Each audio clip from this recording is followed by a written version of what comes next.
Welcome to another episode of Listen, Learn, and Love, hosted by Richard Osler. Really excited about our guest on today's podcast. It's my friend Landon Larsen. Welcome to the podcast, Landon. Thanks, Richard. Excited to be here. As a way of introduction, I just wanted to read, with Landon's permission, part of a note he sent me. And I get a lot of these notes, and I keep these confidential because a lot of people kind of open and pour their hearts out. But I got this note from Landon. I'll just read a couple paragraphs from it. I am a 28-year-old gay Mormon living in Lehi, and I had almost lost hope. I felt alone, even though I was surrounded by the most amazing friends. I felt no hope for the future in or out of the church. I felt no hope for the afterlife. I felt broken and that I had no place to go. Then I started listening to your podcast and went to your fireside. I realized that I was wrong, that there is hope for the future. I've been able to meet so many new friends the past 3 weeks through you, and I feel happier than I have in a long time.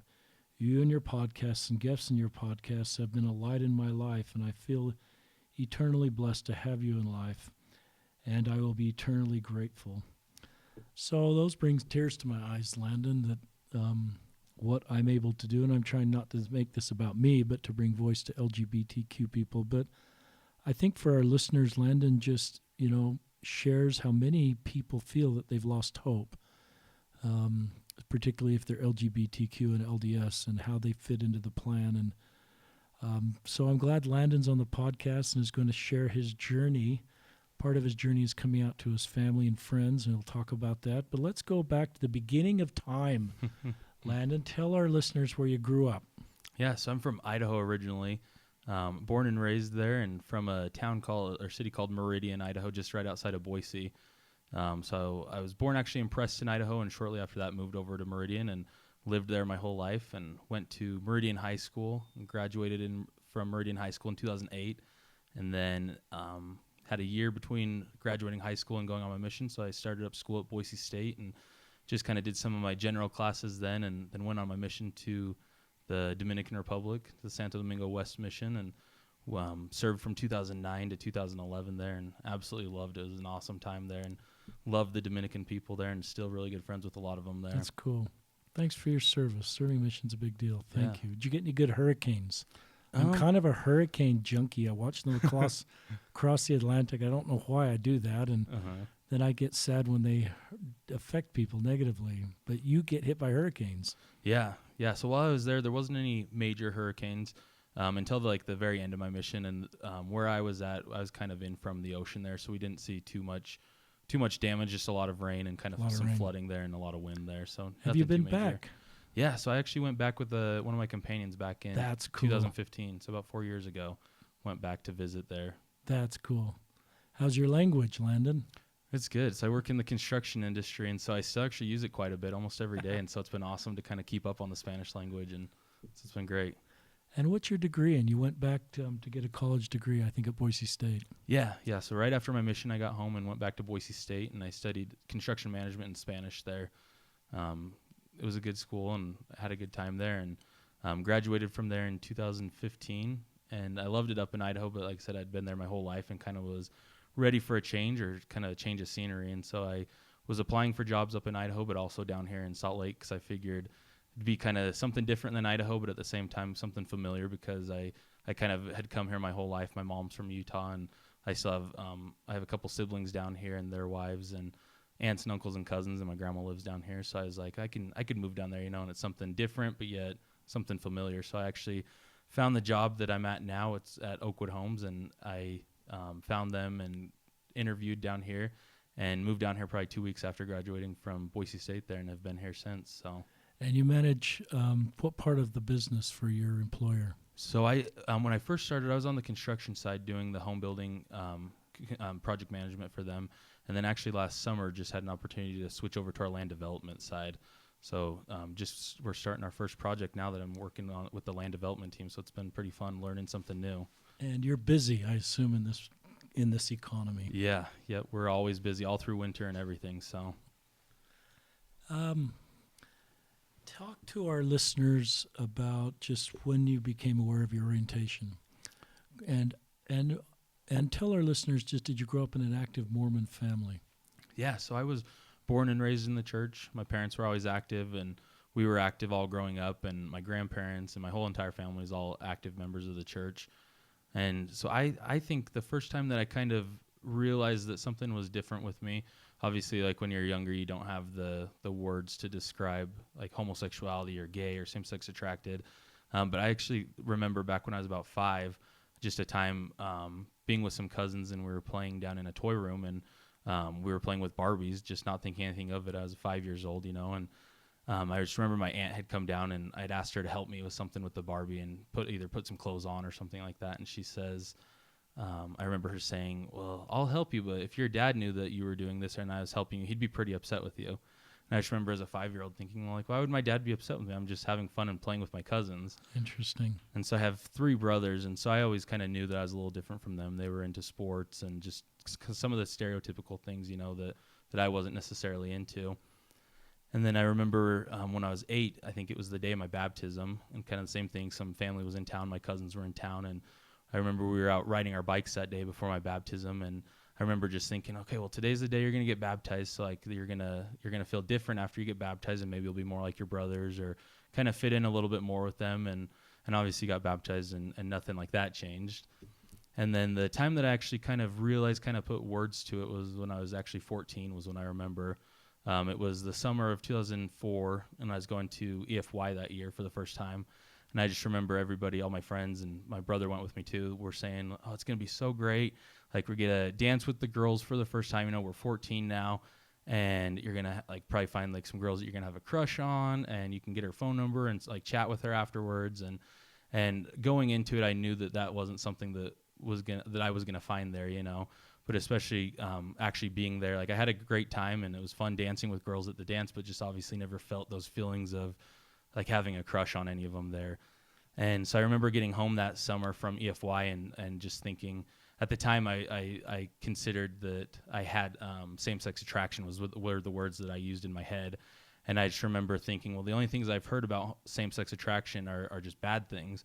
And so as a 14-year-old, I was like, I've got to just keep this a secret. I'm not going to tell anybody about it ever, because like I said, everything I'd heard about it was bad. And so if I tell somebody that I'm feeling this, then they're going to think badly of me or judge me or make me go talk to the bishop or anything like that, even though I hadn't done anything, And so that was when I was 14. And then I actually didn't tell anybody until I was 17. I was a senior in high school.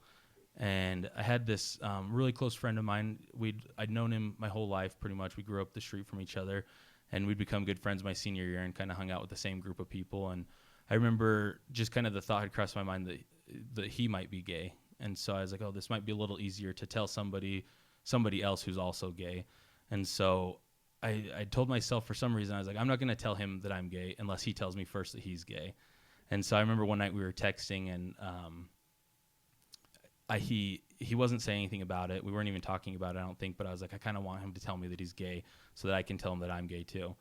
And so I kind of was sending him messages like, what about this girl? Like, are you interested in this girl in the ward? Like, have you thought about going on a date with her? And just kind of prodding, kind of hoping that he would. And he did. I don't remember exactly what he said, whether he said he's same-sex attracted or suffers from same-sex attraction or is gay or whatever. But right when he said it, I remember I was so scared because I hadn't told a soul in my entire life, and I was 17 at that point.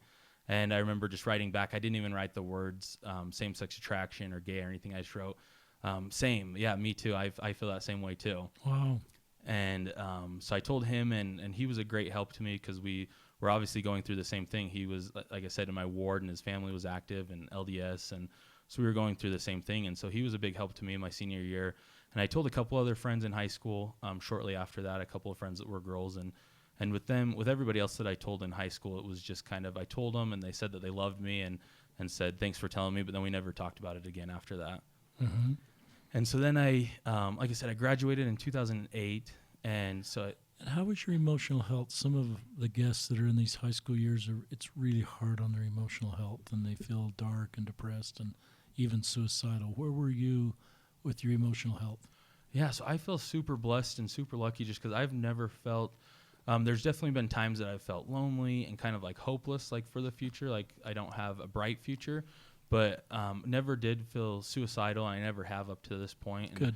And I feel super blessed for that, because there's definitely a lot of people that do feel those feelings, that it's just gone to the extreme and that they have no other option besides committing suicide. And so I feel super blessed that I've never felt any of that before. I just have always felt, well, there's something else to live for, whether it's getting married or whether it's not getting married, or just living. I was excited for life, whether or not I was going to get married or not.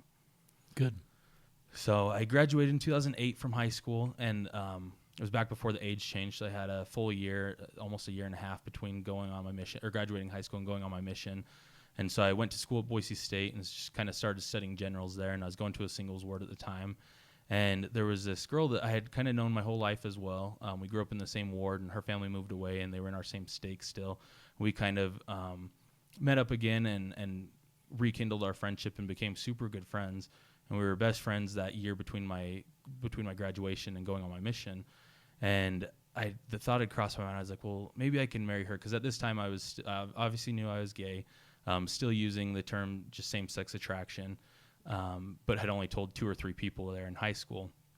And so I didn't tell her, but I thought in my mind, well, I can do this. I can just keep it a secret the rest of my life, and I'll just go on my mission, and then when I get home, we can date and get married, and hopefully maybe it will go away, or at least if not, I'll just keep it a secret the rest of my life. And so that was my plan at that point. And so we didn't date before my mission. We were just best friends before. And then I went on my mission, and we rode each other back and forth the whole mission. And she actually ended up going on a mission when I was out for about a year. So when she told me she was going, I kind of thought, I was like, okay, that's another 6 months, that I can kind of push this off a little bit and figure life out and figure out if this is what I really want to do. And so I got home from my mission the summer of 2011, and just went right back to school at Boise State. So I was studying at Boise State and didn't go on any dates, and people were okay with that and didn't kind of question it, because like, oh, well, he's waiting for this girl, to get home from her mission. And so about 2 weeks before she got home from her mission, obviously it was something I'd thought about all the time. And about 2 weeks before she got home from her mission, one day I was thinking, and I was like, I'm not going to be able to do this. Like, this is for eternity, And I thought the first thing that came to my mind was, well, I can't do that to her, because especially not telling her, eventually it's probably going to come out, and we might have kids at that point and just cause a lot of heartache, and it usually ends up in divorce if you keep it a secret like that. And so it just wasn't part of my plan. I figured out that I was supposed to marry her.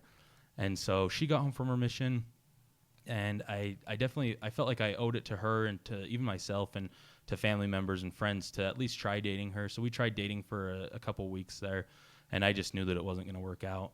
And I actually didn't come out to her then. I just kind of told her, like, I don't feel like this is right.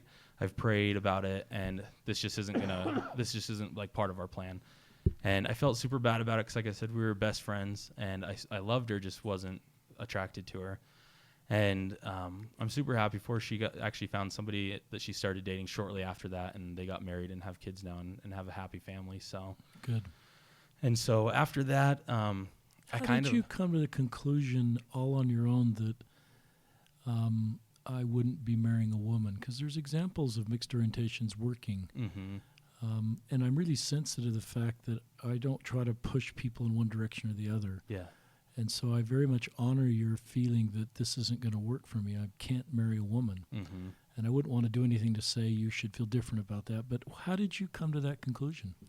So for me, Was it prayer? Was it research? Was it just kind of feeling what was right for you and the other person? Kind of just a mixture of all three of those things. I definitely prayed about it, and I was active in the church and going to church, and so I was praying and asking if I was able to do that, if that was something that I'd be able to do, and just kind of always felt uneasy about it.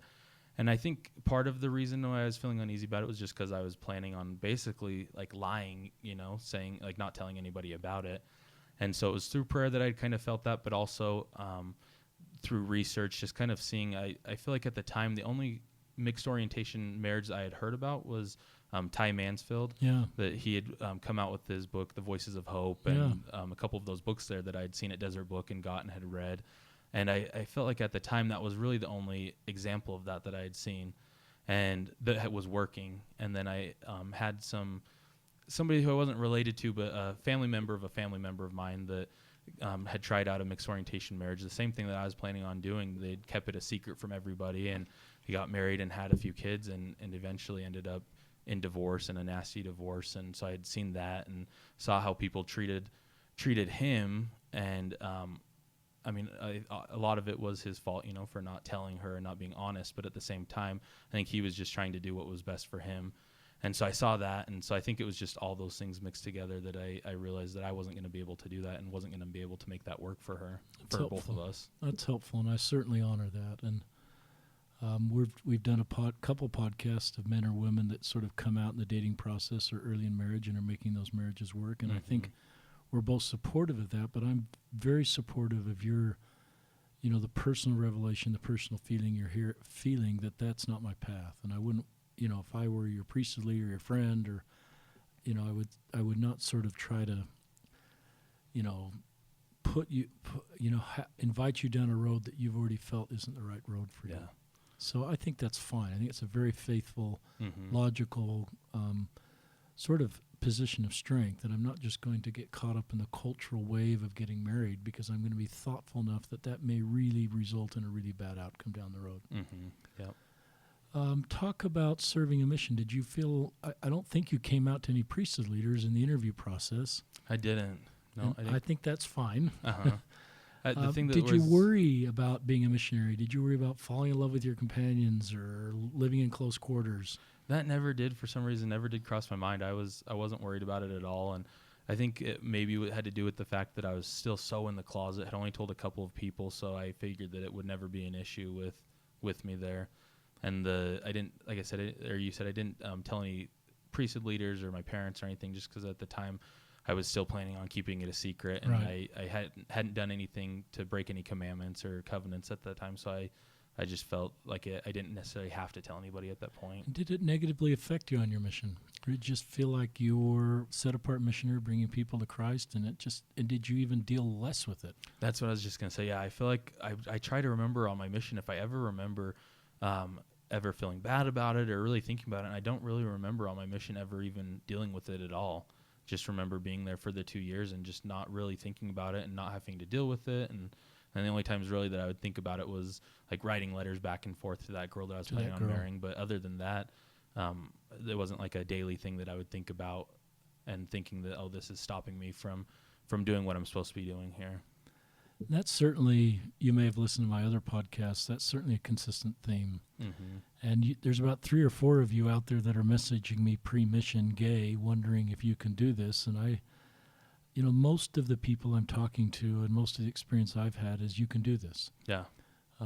You seem to be set apart and part of a higher cause, and there's a brotherhood to bring people to Christ. And most of the people I talk to, this is sort of, it's an easier time versus a harder time. Now, there's some exceptions to that, but that's 90% of the people, and a lot of people don't come out to anybody, so I don't think there's a requirement that you need to come out to people if you're gay or lesbian, just like Landon didn't. I don't think you were being unfaithful or untruthful. It's not a requirement to sort of come out.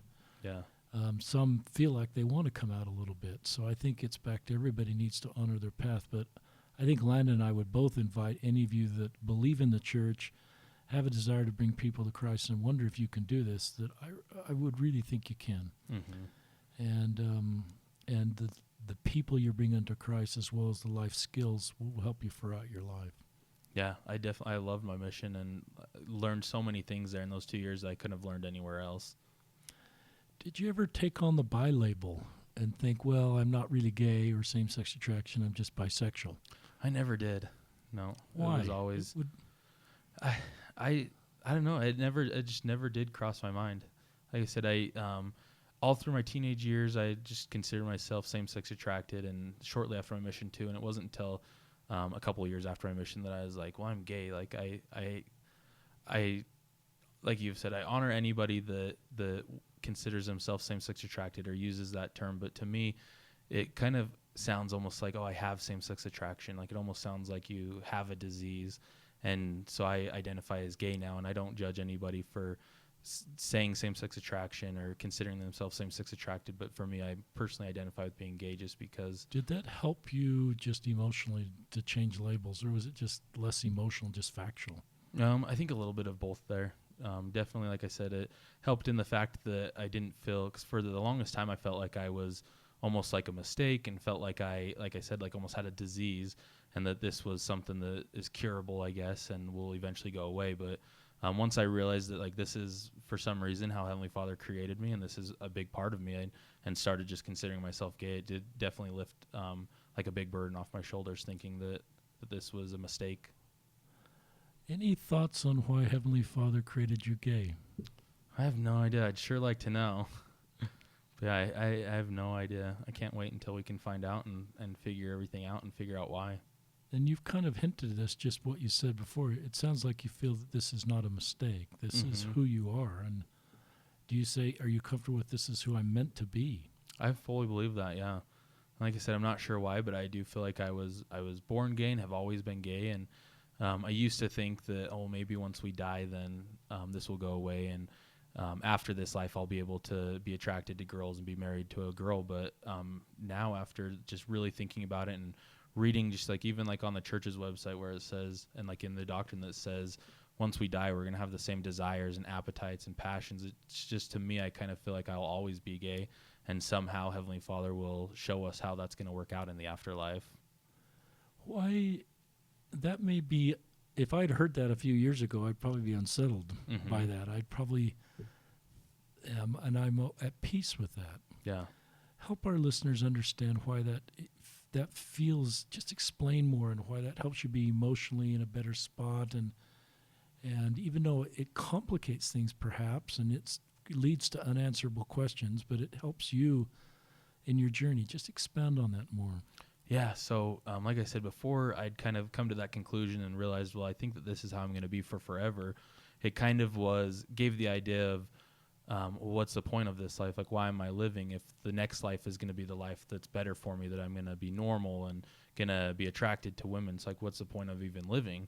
And like I said, I never did have thoughts of like suicide, or it never crossed my mind. But at the same time, just kind of those thoughts of, well, what's the point of living if this is kind of a mistake, and this is something that wasn't meant to be, or this is something that's going to change. And so once I kind of changed my mindset to, well, this is who I am, and this is who I'll always be, and this is who Heavenly Father how Heavenly Father created me, then it kind of just gave me hope for the afterlife, and like knowing that, like, I'm not sure how it's going to work out, but it is going to work out. And so you hear the term a lot that people say that you just kind of have to put everything at the Savior's feet, and that through His atonement things will work out. And so that's been a big part of my life the past year, just realizing that there are going to be unanswerable questions, and there's going to be times that I'm like, why am I like this, and why do I have to go through this, and why do I have to experience this? And when I start to think that, all I think is I'm not sure why, but eventually we'll know why. And I think that's a very faithful. I think the more I mature in the gospel, the less absolutes I have, and I recognize there's just a lot of things I don't know, and it's okay to say I don't know. Yeah, definitely. And it's okay, even though I have a firm belief in God and our church and the plan of salvation and temple covenants, there's just things I don't know. And so I recognize where that can lead, as you inferred, to completing suicide potentially, is our youth that, have done everything to change their orientation, pray the gay away, made endless deals with God, and they've kind of got this one last card they can play. Well, I know I can be straight if I die by suicide. And so I think we've learned, I don't think our leaders have said much about that for about 10 years. Yeah. The best I can tell is we used to teach that, and we haven't said much about it. So it may still be a doctrine of our church, but I think we're sensitive enough. We're not talking about that in such absolute terms, because it may... I tweeted out one day, you may have saw this, just for all my LGBTQ friends, what are your hopes for the resurrection? And it was fascinating, the answers I got, because I wanted to get the answers not from straight people. Yeah. I wanted to get them from LGBTQ people. And there were some really thoughtful, and I can't remember the exact wording, but somebody said, well, I look at the resurrection to change weaknesses and to change things and to restore things. But someone said, I don't look at my sexual orientation as a weakness. Yeah, exactly. Both, everybody needs to live the law of chastity, but to just put that on, gay people and not straight people. So, some people I think, well, that's inconsistent with the law of chastity. I go, it's not, it's just someone's sexual orientation, whether straight or LGBTQ, I don't look as a weakness. Mm-hmm. So I think that's helpful for our listeners, just how you've navigated that space. I wanted to go back to a question I had. Tell me about, back to your pre-mission days. Were you making deals with God about to be straight? So I wouldn't necessarily say making deals, but definitely did have those thoughts cross my mind of, well, like when I was praying, saying, well, I'm doing everything I can. I'm a faithful member of the church. I'm going to church every Sunday, and I have callings in the church, and saying, oh, well, I'm going to go on a mission. So like maybe if I go on a mission, that will change me, and I'll get home and I'll be straight. Or after my mission, thinking the same thing about marriage. And that's the whole point of why I was planning on marrying that girl, because I thought, well, maybe if I get married and I'm faithful, because this is what they say. They say you're supposed to get married next, and that's the next step. Then the gay will go away after I get married in the temple and I'm faithful. And so those were kind of the things I thought of, not necessarily making deals with God or like praying about those things, but definitely had those thoughts cross my mind. And talk about your years after your mission. Have you been able to stay active in the church, or has it become difficult to stay active? I know you're active in the church now. Mm-hmm.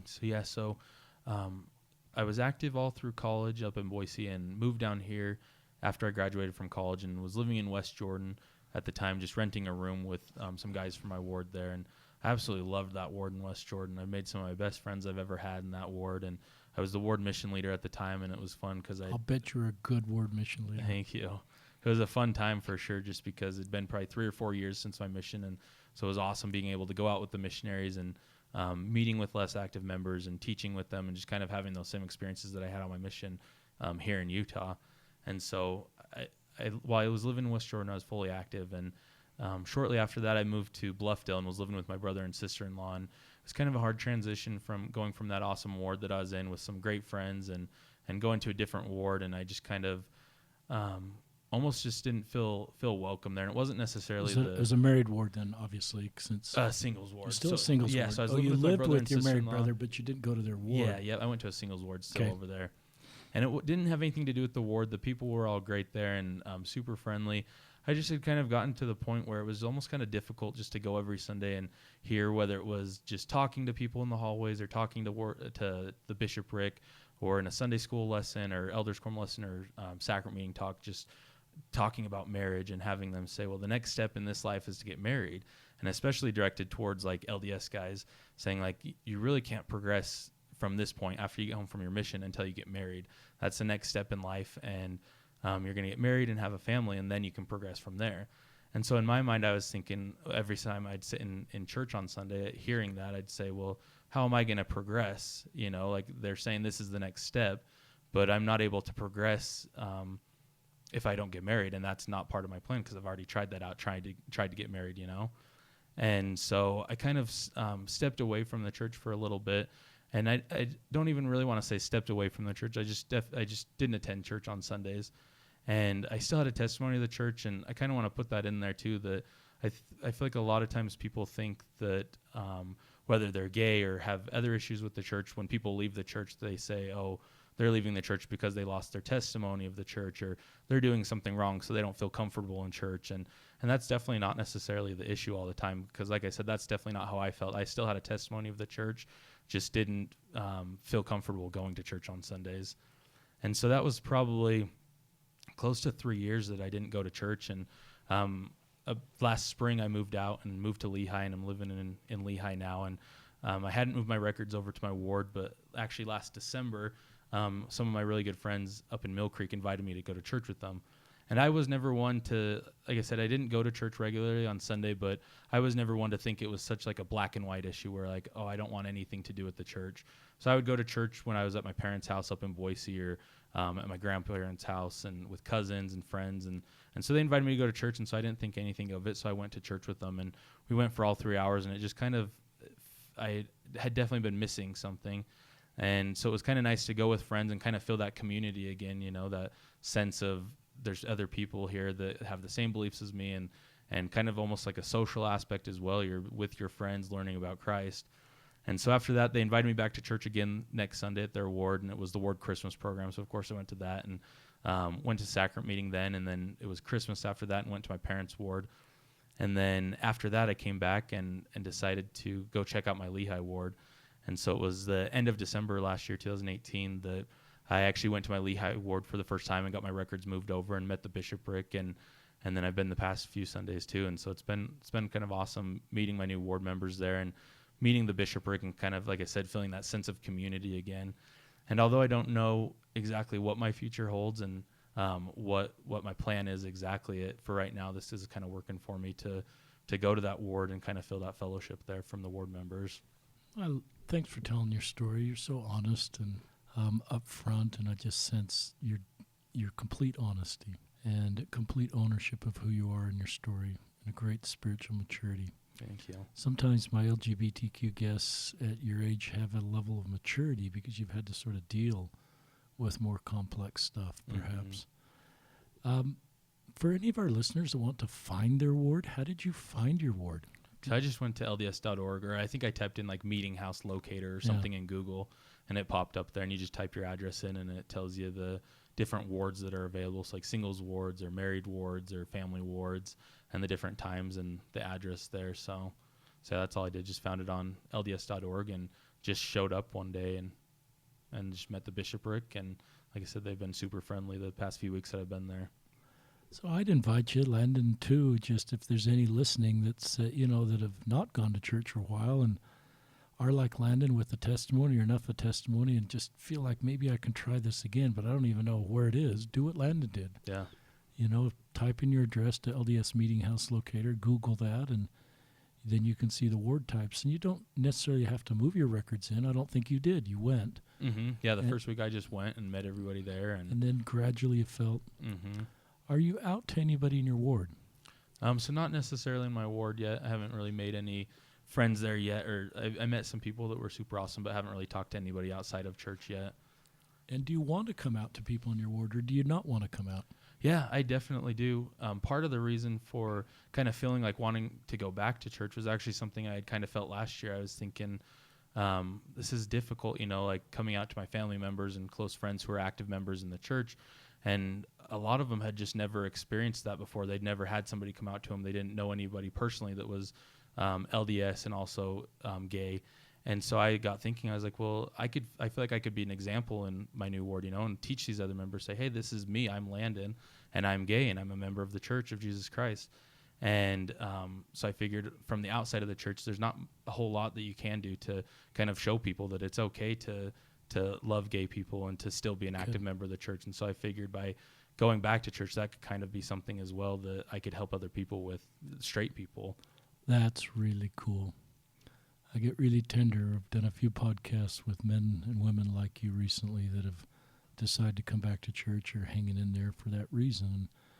And last night on Last Light's podcast, I thought of Corinthians 12, where it talks about the body of Christ. And Paul talks about we need the arms and the legs and the hands and the feet. And I'm paraphrasing. And I just believe we need our LGBTQ members to help us become the complete body of Christ. And we need the beautiful diversity in our church to help us learn to be like Christ. Mm-hmm. And I know that I can't be the disciple of Christ God wants me to be by just being around straight people. I need people like you in my life, Landon, for the things that you can tell me, teach me, and the principles that you've wrestled with and have come to understand. And so I just recognize it's a harder road, but you're a tough guy. And you're very confident in who you are. You're very confident in your feelings about the church, your testimony of the church, and your sexual orientation. You're in a good spot to be able to do this. And I'm honored you come on the podcast and just kind of publicly share your story because it can help so many others. And maybe people in your ward will listen to this podcast. Yeah, definitely. And it will create more authentic connection in your YSA ward. Mm-hmm. I love also what you said about sometimes our culture of our YSA wards is about getting married. Yeah. And I think, I don't know how well we did as a YSA bishop, my wife and I guess she wasn't the bishop, she was the co-bishop, but after I've been released for a couple of years and reflect on all the conversations I've heard, if I were doing that assignment again, I would want to make sure that our culture was about coming under Christ and being on the covenant path and having a life based on the foundation of Christ and not on marriage. Yeah. I think individually I might counsel somebody if I felt an impression who's not trying, or, especially men that perhaps I felt, in an individual situation, I might try to understand why they're not dating before I became prescriptive. And maybe they'd open up to me and say I'm gay. Yeah, definitely. And then I'd go, oh, now I get it. Sorry. Yeah. So I probably, before I got prescriptive, want to be listening enough to my YSAs individually that I would understand why a man doesn't feel like he's not dating, and try to get to the core thing going on. But one of the women I met with said, I just felt in my YSA ward that culture made me feel like I'm not complete till I'm married. Exactly. Yeah. And I don't think God wants anybody to feel incomplete who's not married, and or less loved, or their life mission is less important, or their ability to come unto Christ and help people come unto Christ is less valid.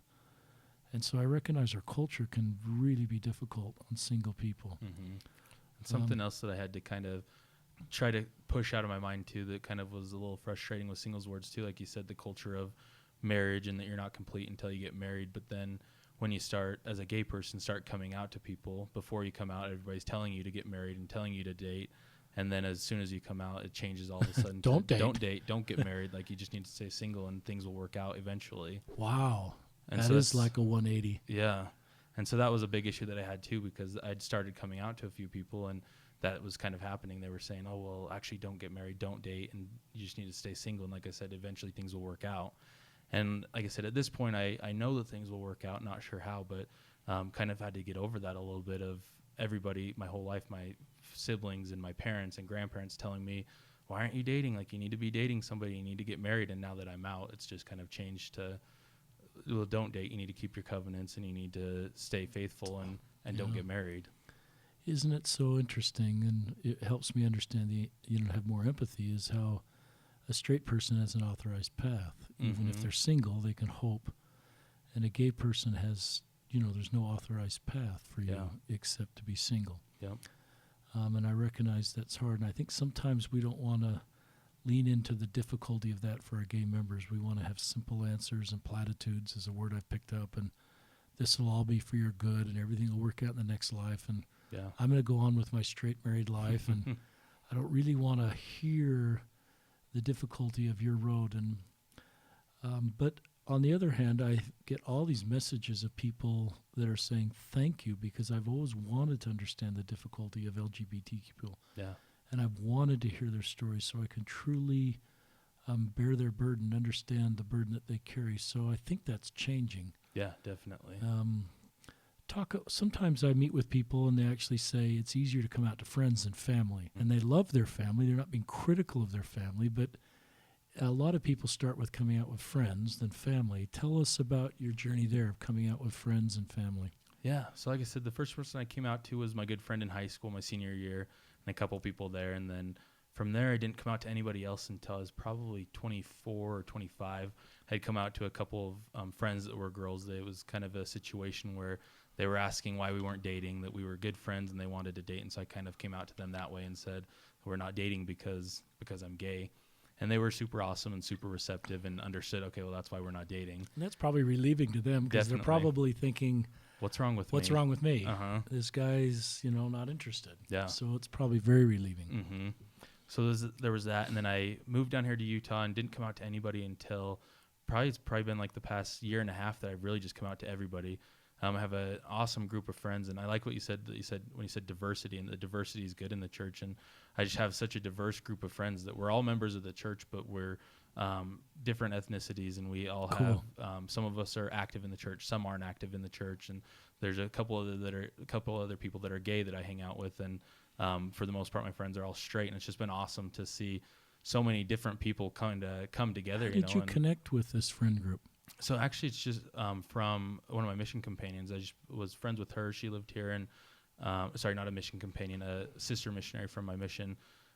We were friends and just kind of met them through her friends, and so that's how I actually met them all. And like I said, we're all super diverse, but all just super loving and accepting of everybody, no matter what stage of life we're in or what path we're on. And So that's been awesome. So like I said, it's probably been the past like year and a half that I've come out really to everybody, and just like one by one came out to all my friends. And like I said, they were all super loving and supportive. And like you'd asked when, if it was a little more easier to come out to friends rather than family members. And in my situation, it definitely was. And the way I look at it, I think with your friends, you come out to them, and if they possibly aren't accepting of it, or they don't want to agree with you, then they're your friends, and they go away. But your family members, you come out to them, and if they're not accepting of it and loving, you're with them for eternity.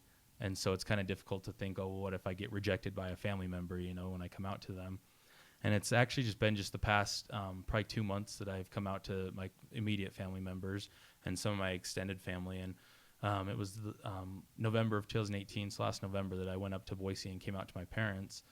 And the whole time I knew that they were never going to react in a nasty, horrible way. They weren't going to kick me out or disown me or anything like that.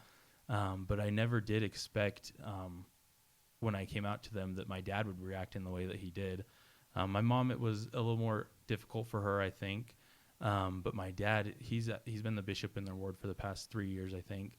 And I think that it definitely kind of prepared him for me coming out to him, just because he's heard other people's issues and things that they're going through in life, And so when I came out to my parents, my dad, I don't think he seemed surprised, and he just showed so much love and support and kindness. And like I said, I never expected him to respond badly, but I also never expected him to respond with so much kindness and so much love. And he'd said the past few years, he's actually said to my mom a few times, like, you need to like kind of stop pushing him to date, because I would much rather him be single and happy right now than married to a woman and unhappy.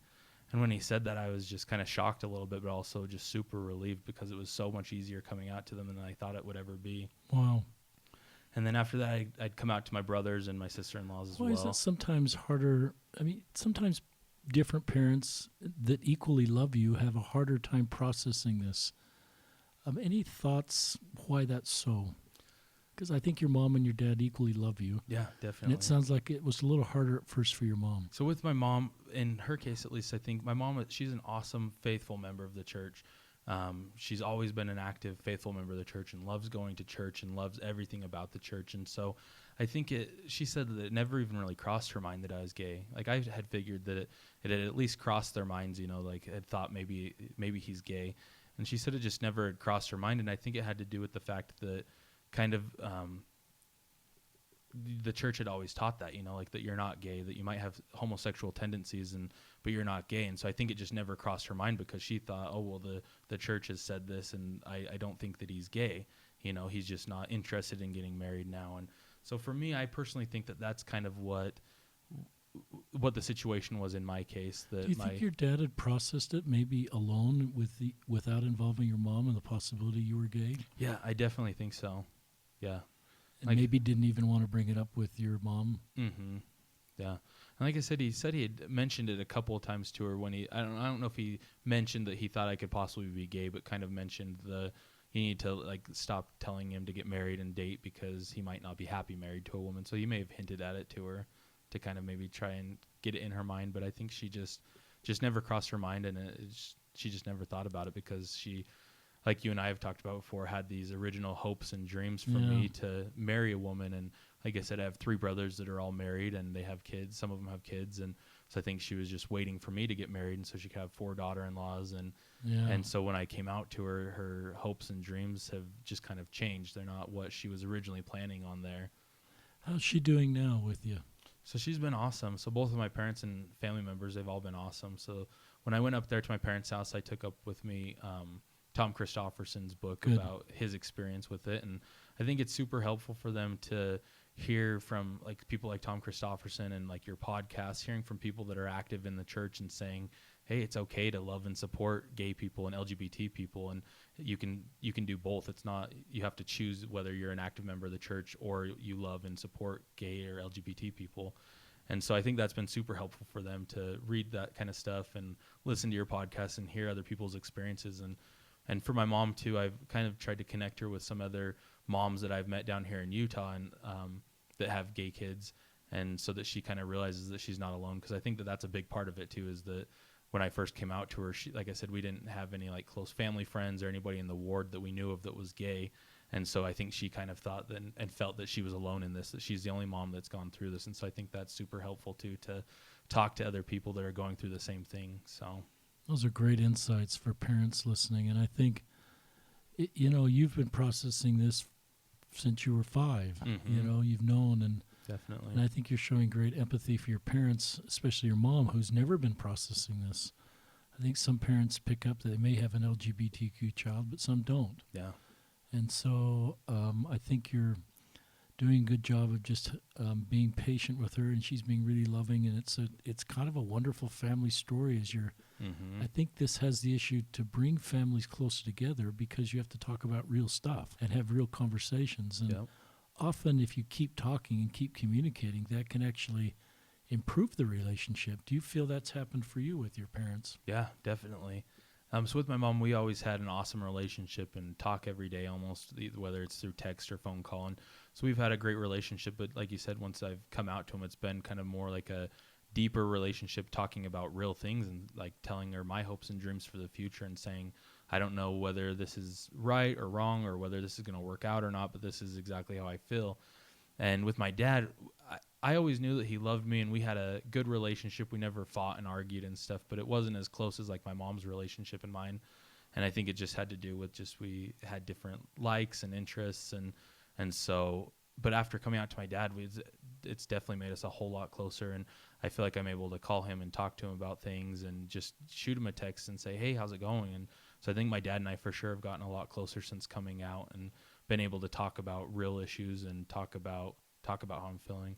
That's something that I told him when I came out, that I said that I want to be open and honest with them, because I feel like I kind of had been almost lying to him my whole life, by not telling him. So I said from there on out, I wanted to be honest with them. And I've talked to him about not going to church and how I've been going back to church now. And so that was something that I told him, that I just always want to be honest and open with them. And as long as they're willing to listen and to try and understand what I'm going through. This is a great story. So I love to hear families coming together, and maybe this is just part of your family plan, is to have a gay son and a gay brother, because of the same reason we need you in our congregations. It hopefully strengthens you and helps you become the man you want to be, but it also helps all of us grow and stretch and learn and become more like Christ. So I love the way that instead of this dividing your family, and it may have been difficult at first, it's actually brought you and your parents closer together. Mm-hmm. And that to me puts a smile on my face. So if Mom and Dad are listening, Mom and Dad Larsen, great job. You're navigating a road that you probably never had a Laurel or a priest quorum or an elders quorum lesson on, and you're doing a really good job. Yeah, I have the best parents ever. They were awesome growing up, and like I said, they've been awesome ever since coming out to them, just kind of helping me. How are your brothers doing? So they've been great too. So every single one of them responded with the same thing, just that I love you and that this doesn't matter and doesn't change anything about our relationship. And so I was, like I said, nervous to tell all of them, but right as soon as I came out to them all, I just felt almost like relieved and like a weight was lifted off my shoulder, just because. The weight was lifted. Just because now that it's out in the open and they know that it's something that we can talk about, and kind of the same thing has kind of strengthened our relationship as well, I think. Yeah, I wish I were social scientists or clinically trained, but I just recognize that as we're real and authentic and vulnerable, we have much more healthy communication, better relationships. I've quoted Brene Brown on this podcast just about every time this week I've done a podcast, but fitting in is assessing a situation, becoming who you need to be to fit in. Belonging doesn't require you to change who you are. It requires you to be who you are. Yeah. So that's really powerful for LGBTQ. So now you belong in your family. I like that you say that, because I was kind of almost struggling, having a difficult time like last December. And it was kind of around the time, when Stacey Harkey came out from Studio C, and I'd seen his post and I saw that and I was like, oh, this is awesome. Like, it's Stacey, and like everybody loves Stacey. And this is a great example. People in the church can be like, oh, well, Stacey's a member of the church and he's also gay and we love him, so why can't I love everybody else? And so I saw that, and there's so many people out there that are just so helpful about it. There's people like you doing your podcast and just a bunch of people that are really helpful. But on Stacy's post there, I started reading through the comments, and at first there was just a whole bunch of awesome comments saying that same thing, like, Stacy, we love you. We're not gonna, nothing has changed. Like, my kids are still gonna watch you, and Cool. you're a great example. But then I made the mistake of staying in the comment section there and reading through them, and there were some horrible things said in the comment section there, and you'd see people saying stuff like, well, you're going to hell for this. Like, why are you telling us this? This isn't what Heavenly Father has in store for you. Like, this isn't part of his plan. And one of my favorite ones was there were a few people saying, well, you should really pray about this. If you pray about this, then you'll know that this isn't the right thing and this isn't the right path for you. And I mean, obviously it's something that all of us pray about, that we've been praying our whole lives to figure it out and figure out why we're like that, and why we're gay, and if we should come out and not. And so, but then you'd click on all these people's profiles making these comments, and you'd see in like their bios saying LDS.org or follower of Christ, Christian. And I just got thinking about like all of these like young LDS kids looking at this same thing, and who might be in the closet now and haven't come out to anybody. And they're reading through these horrible comments and thinking that it kind of applies to them. And then looking, like I said, seeing these people that they're members of the church. And so they're saying, well, this is how the church feels about me. And so I was talking to a friend about that, and he said just the exact same thing that you said. He said, well, there may be times that you feel like you don't fit in. And like, it's definitely true. Like there may be times that you do feel like you don't fit in, and that's true. But he's like, you always belong. And so you belong here in the church. You belong here in Jesus's fold, like you belong here. So he said that same thing, and then he kept saying, he's like, listen, Landon, he's like, these people aren't the church. These people making those comments, they aren't the church. Like, you and I are the church. Good. And he said, because I said to him, I was like, I feel like I'm fighting super hard to stay in this church that doesn't feel like this church is fighting as hard to keep me in the church. Will you just say that again? That's really powerful. And it's, neither of us are being critical of the church, but I think it's okay just to look inward and say how we can do better. Will you say that again? Yeah. So I told him I was feeling like I was fighting really hard to stay a part of this church and to stay, but that the church wasn't fighting as hard as I was to keep me there, to keep me and help me stay. And so something he said to me, he said, these people that are making those comments, they aren't the church. And he said, you and I are the church. And he said, as long as there's one person fighting for you to stay, the church is fighting for you to stay. And so when he said that, I got thinking about all these people, like I said, Stacy and you and all my friends, my family members that are all fighting for me to stay. And so really the church is fighting for me to stay. And even though I don't feel like I fit in, sometimes I belong. And so that was super helpful to hear him say that. There's a great spirit in this podcast. I hope our listeners can feel Landon's spirit. If you're driving or exercising or at work, Landon offered a wonderful prayer before we started, and there's just a great spirit about you, and especially what you just said is so helpful for our listeners. Mm-hmm. I wrote down a meme that I saw. Be careful who you hate. It might be someone you love. Yeah. So anybody that's posting those comments, who are reading those comments? Could your own posterity, your own friends that are closeted LGBTQ. So it's really, I think we can mature to the point where we don't need to hate people. Yeah. And, obviously Stacy Harkey coming out as gay doesn't change his commitment to the church. Same with you. Yeah. I think some people leap so quickly to, if you come out as gay, then you're leaving the church or in a same-sex relationship. The church teaches you can identify as gay. It doesn't change your standing in the church. Mm-hmm. And so I think we need to mature as a church, and I think we are, to your point, but there's still individual people that have held on to prior feelings. Yeah. We did have Stacy on the podcast, Mm-hmm. just released his podcast, and I don't know if I invite our listeners to listen to Landon's as well as Stacy, but you two are similar in the sense you just own being gay. Yeah. And there's no shame, no embarrassment, and I admire that so much because it's hard to own that in our church and society. So I think it's a sign of great spiritual maturity and great strength to just own it. Yeah. And not be embarrassed and not be shameful. It's a harder road, and it's hard to say, I'm gay. And right. Just the potential shame and judgment. But both of you, and you're kind of the same age, have just owned this. Yeah. And you're both kind of coming out at this, later. And that's not a sign of weakness. It's just a sign of you honoring your personal journey and the right time to come out.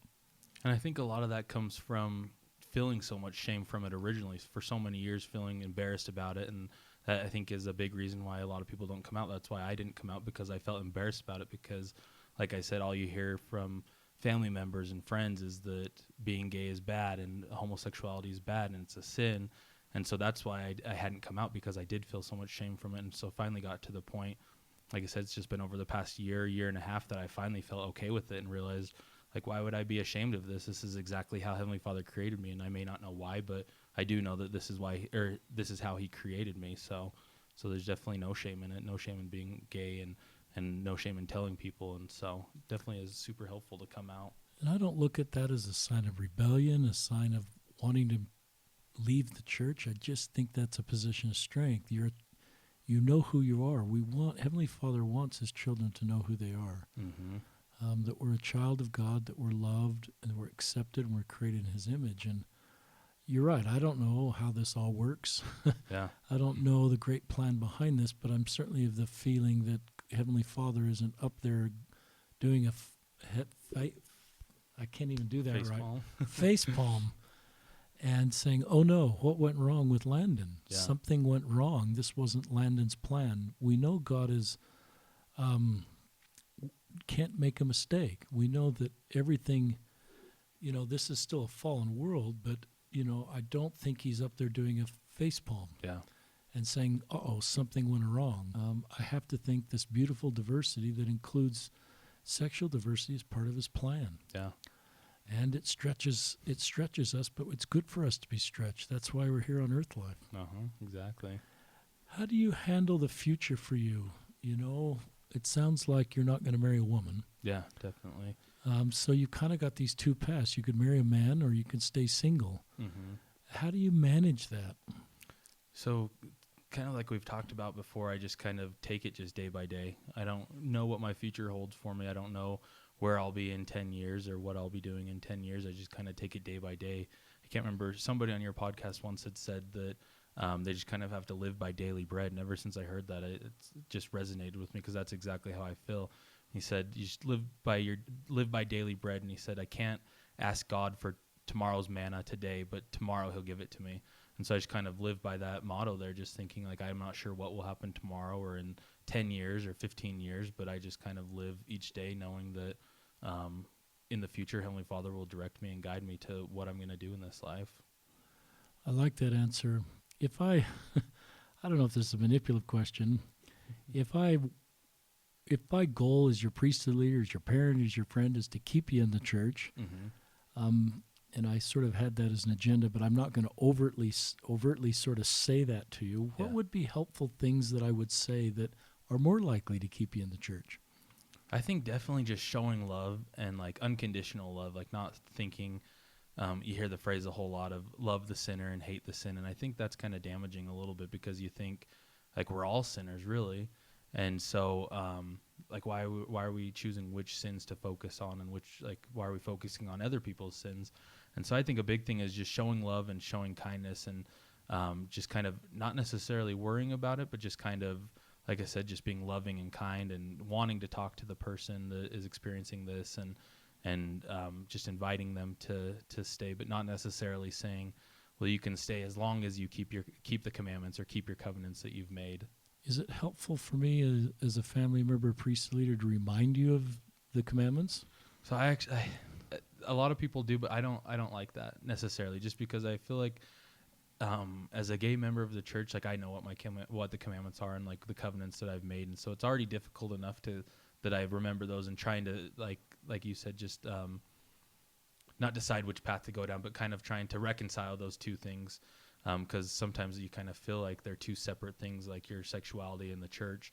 And so just kind of trying to reconcile those things, like I'm constantly thinking about that. So I feel like everybody knows what those commandments are and what the covenants are that we've made. It's just kind of trying to figure out how to live with both of those things. So you feel like if I'm going to help you stay in the church, the best thing I can do is just show unconditional love. That's what I think, yeah. And just hear your story, love you unconditionally, not remind you of the commandments, and just make my relationship about love and support and keeping the communication channels open. Yeah, just being Christ-like and And yeah, like you said, just showing love and being supportive.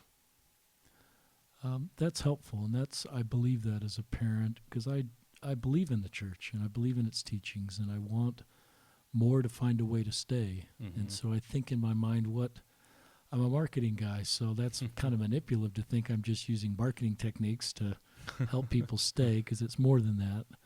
But I do think it's helpful to think, what are things that are helpful?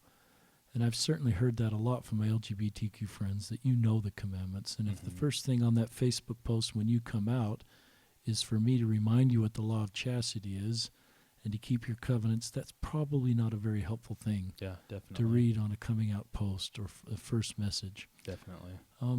As you read through Stacy's post, what were some, and if you imagined you doing that post, I don't know if you've come out on social media, I haven't. what would be, and I think the message is there, no one needs to come out on social media. Everybody needs to do this their own way. Yeah. When you read some of those comments on Stacy's post, and you maybe even imagined, what would it be like if I wrote this post? What were the comments that were the best for you? So they were all the comments saying, just once again about love, just saying, well, we love you, and we've loved you before. We loved you before we knew that you were gay, and so we'll still love you. And we follow you on social media, and so we're still going to keep following you. This doesn't change. So hearing that from people saying that, like, this doesn't change anything, that you're still the same person, is super helpful to hear. It was helpful to see the opposite of those negative comments, to see people who were members of the church, but also saying, like, we don't judge you. Like, this is exactly who you're meant to be, and you're trying to do the best that you can. So like I said, it's just helpful to hear those things, helpful to hear support, helpful to hear people say that things haven't changed now that you've come out, that you're still the same person, and helpful to hear people say that they still love you no matter what, and that love for you won't change. And I like all those, and I liked what I think I remember even you said earlier about one of the comments is, we want our kids still to listen to your stuff. Mm-hmm. Yeah. I can't remember exactly the wording you used, but not only do we not want to have a changing relationship for you, but our own kids. Yeah. This doesn't change anything with kids, because I think sometimes we want to separate the kids. Yeah. And we think somehow being around the gay relative will somehow be a negative experience for the kids. But I think, like the Christofferson parents taught in that book, when Tom was with a partner, they did not want to separate the grandkids from Tom and his partner. Yeah. And they actually wanted to use that as a learning experience to teach their grandkids love and understanding and support. Mm-hmm. So I think that's one of the great messages of the book. And the benefit that was to the Christofferson grandkids, I haven't met any of them, but I'm assuming that the lessons their grandparents taught them have been with them. Yeah. I had watched a video, I think it was there's a website called I'll Walk With You. Yeah. I don't think it's church sponsored, just LDS members of the church who are gay allies or LGBT allies that come out with these videos that have family members that are gay or just have experience with it. And I don't remember which family it was, but there was a family on there that they had 4 or 5 young kids. And it was the husband's brother that was gay. And I just remember the wife saying, she's like, I guess there were people that were saying to him after this brother came out, or this brother-in-law that came out, they were asking her, well, are you still going to let your kids around him? Like, are you sure you want your kids around like that? Like, they're going to maybe turn out gay or like, and they could catch it. Exactly. And she's like, yeah, of course I want my kids around him because they loved him before they found out he was gay. So I want him to be the face of gay for them.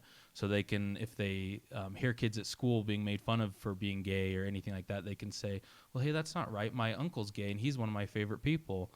And so that was super helpful to hear because, like you said, like it's important, I think, for young kids to hear about it because it's talking about homosexuality with kids, or at least having them exposed to it, exposed to gay people isn't going to make them change their mind and decide they want to be gay or anything like that.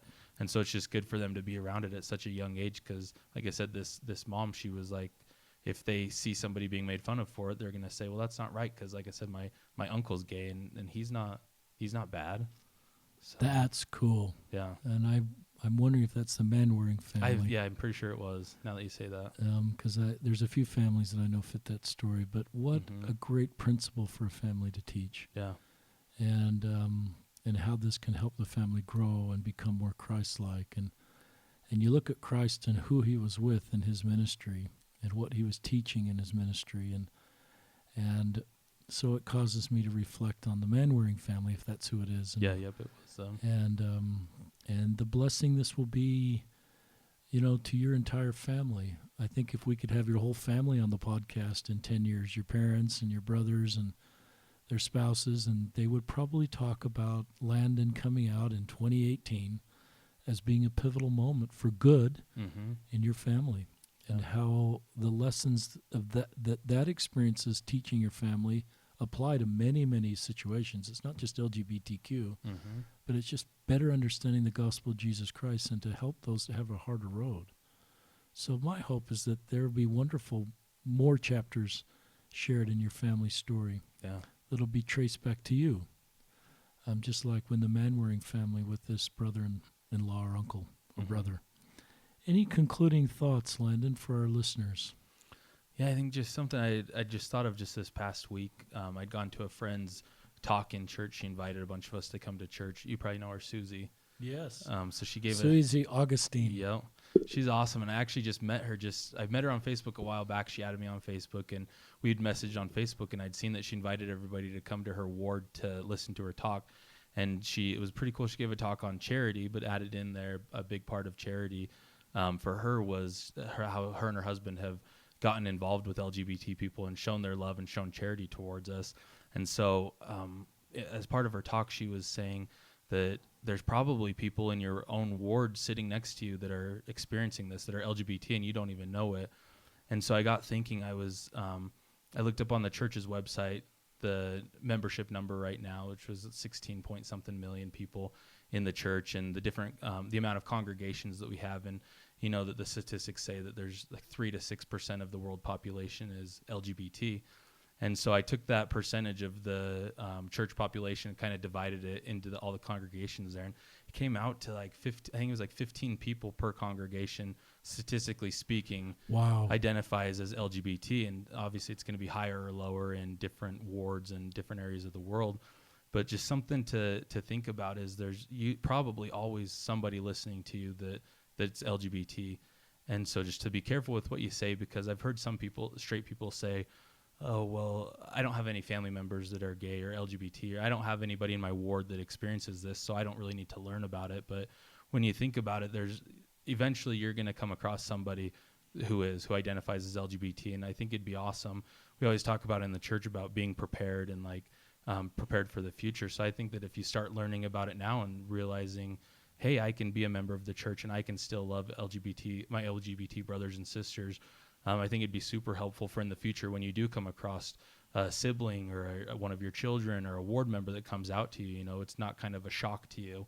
You're able to respond and to know how to respond. And so I think that would be an awesome thing.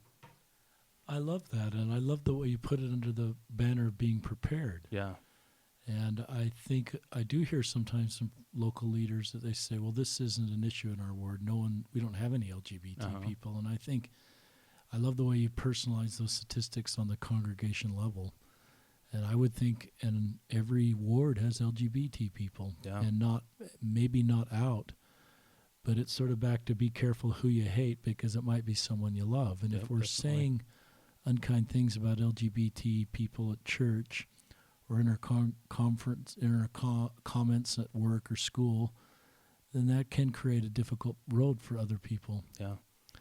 I think there's this kind of awakening going on in the church. I don't know. I mean, I just think the church members are really good. Yeah. And they want to do the right thing. And I got a message from a young married man named Ethan. I won't say his last name because he hasn't given me permission to read his message. But, he just said, I think he's in his mid-20s. He's married, returned missionary, just one of our great members. He says, I've been searching and praying to better understand my LGBT brothers and sisters. Your Twitter and subsequently your podcast have been large answer to that prayer. Thank you. Yeah. And I think there's lots of good resources. The church's website, the Walk With You videos, Tom Christofferson's book. And so I think there is this awakening that we have a responsibility to do better in this space. Elder Ballard challenged us to do that in his BYU devotional. But for me, I had to meet with people like you, Landon. That's where my heart changes. I had to have LGBTQ people tell me their story. Yeah. And so that's why I'm so glad you've come on the podcast, and I'm so glad that so many of our listeners have engaged in the podcast so they can hear your story, because I think members do want to do the right thing and say the right thing, and sometimes they don't know what to say. Yeah. But there's so much learning here that's helpful for our listeners. Any last thoughts before we wind up? Yeah, I just wanted to say one last thing, something that my friend had told me. One of the first people I'd come out to here in Utah, my friend Ashley, she's, once again, somebody who didn't necessarily affect her in her life, LGBT people. She didn't know anybody right close to her that was LGBT in her family, but she just had all these friends who were LGBT, and like I said, I came out to her, and she was awesome when I came out to her, and something that she said, because when I was talking to her and asking her why she was so involved in it and why she was so loving and supportive about it, and she said, I just don't think that, like, after this life, during judgment, I'm going to be standing in front of Heavenly Father, and He's going to say, listen, Ashley, you were a little too kind to your LGBT brothers and sisters. And so that stuck with me, because, like, honestly, you can't be too kind.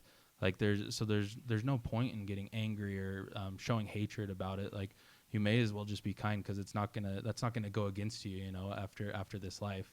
And so it's always stuck with me that, yeah, like, you can never be too kind to anybody, really. So I love that.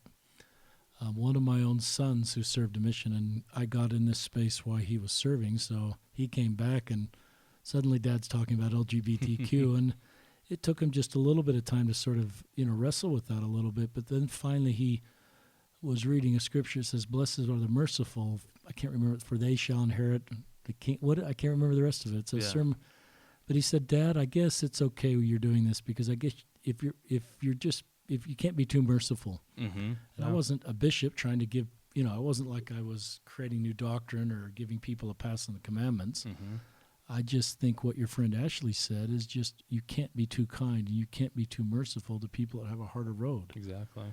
Now, ISIS is different. No one here is saying we ought to be, kind to ISIS or, giving them a pass. But we're all just God's children trying to do our best. And you and I are brothers, both trying to come into Christ, members of the church. Ashley, too, you just mentioned. And I just have hope for the future that we're going to do better in this space. Definitely. So, Landon, you're a great man. Thank you. It takes a lot of courage just to come and share all this stuff. Mm-hmm. But thank you for doing this. Thousands of people are listening to this podcast and will listen to you. I think our listeners know we're not trying to generate, you can't donate to this. We're not trying to develop a following. We're just trying to bring stories so that everybody can learn more about this space. But it wouldn't work without you, Landon. Well, thank you. So thank you for coming on this episode of Listen, Learn, and Love.